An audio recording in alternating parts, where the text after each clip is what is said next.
Hello, internet people. I just want to really vent slash rant, more in the thread of like venting. And I don't know. I no, I didn't want to do that. Okay. Sorry. But yeah, no, like I want to talk about stuff, and I don't want it to detract. So my son's on the autism spectrum, and he is level 1. So I don't know if there's any better terminology, but the last I had known was high functioning. So he's very high functioning. He's very gifted intellectually, but he still struggles a lot with meltdowns, shutdowns, sensory issues, and stuff like that.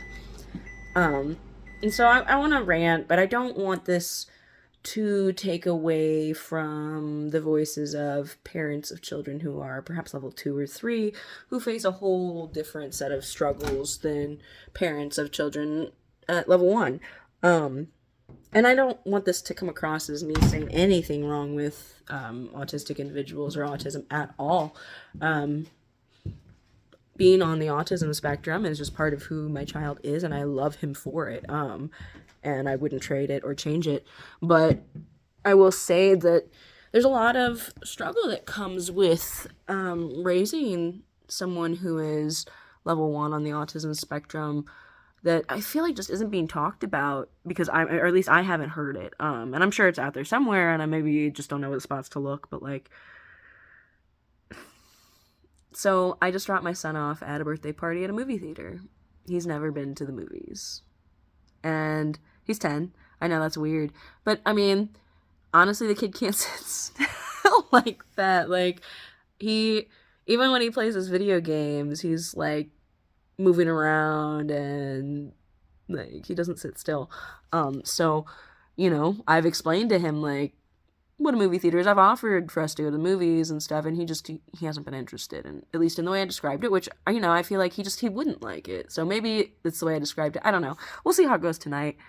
But this one was a birthday party, and so he wanted to go, but he did and he didn't. I could tell, and so we brought like little earplugs in case the movie's too loud.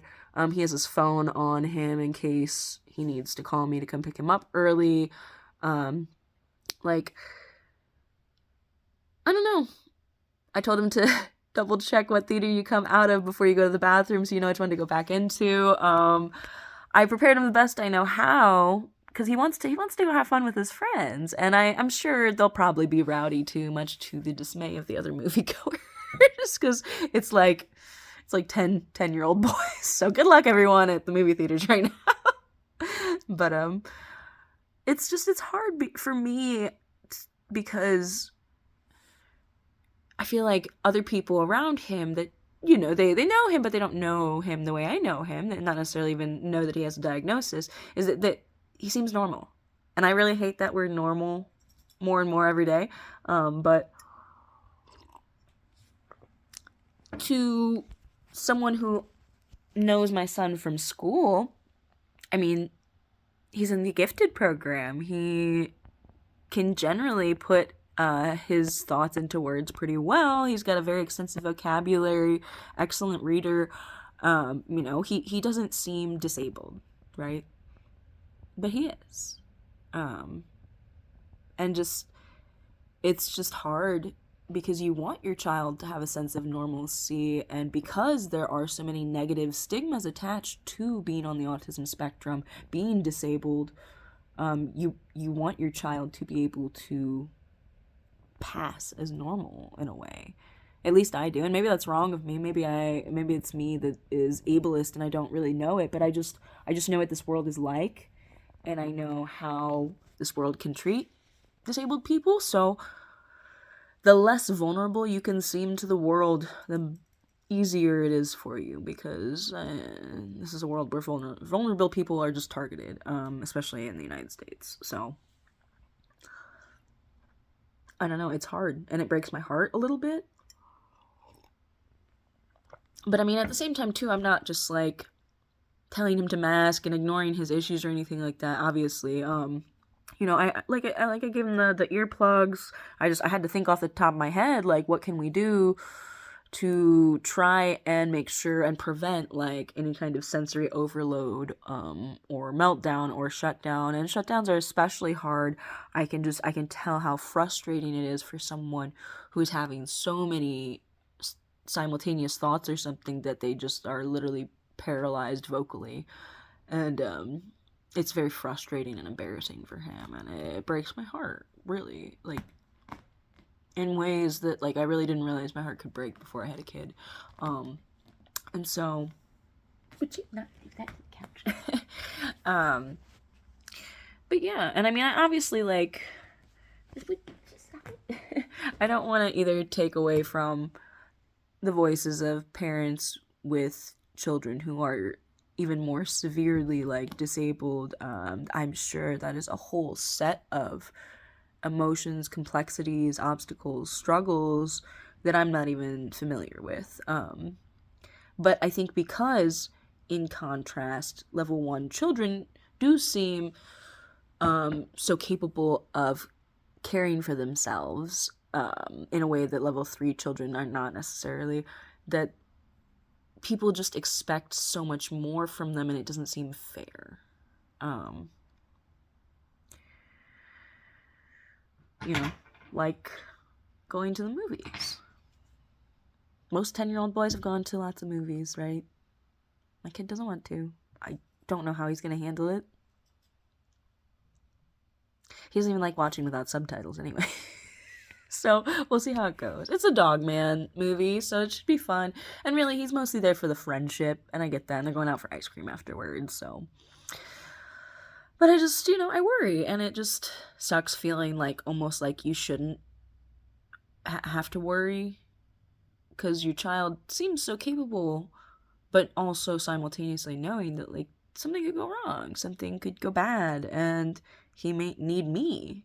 And so it's weird dropping him off for a birthday party, even though he's a 10-year-old boy, and I should be able to do that. He's got a cell phone, he's got my credit card, like, he can, he's prepared if any kind of emergency comes up or something. But, I don't know. I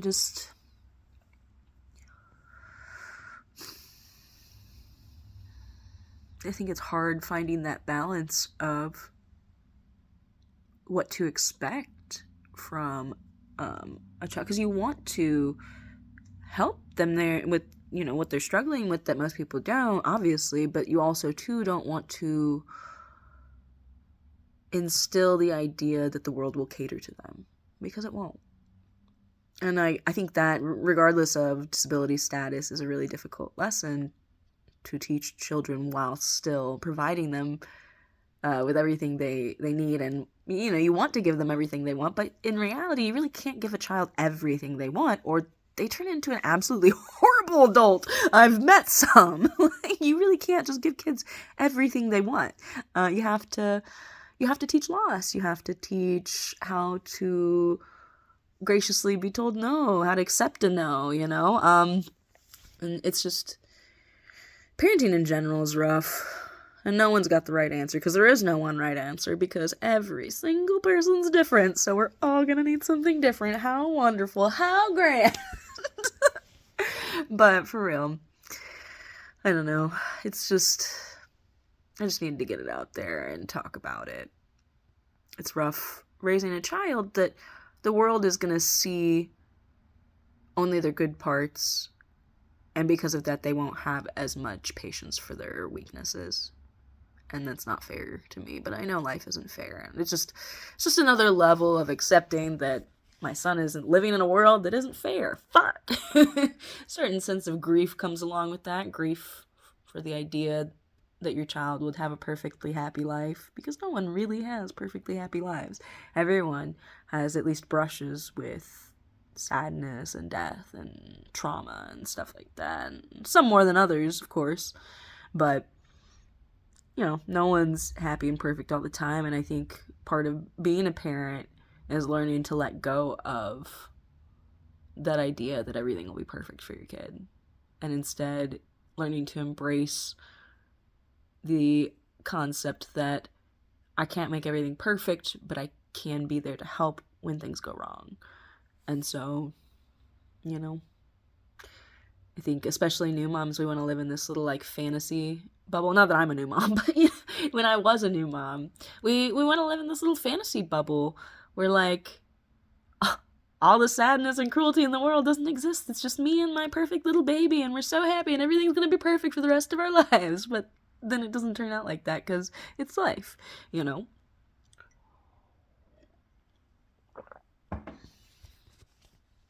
But I feel better just getting that off my chest, so thanks to everyone listening to me vent / kind of rant. I don't know. It was more of a vent. Take care. Bye.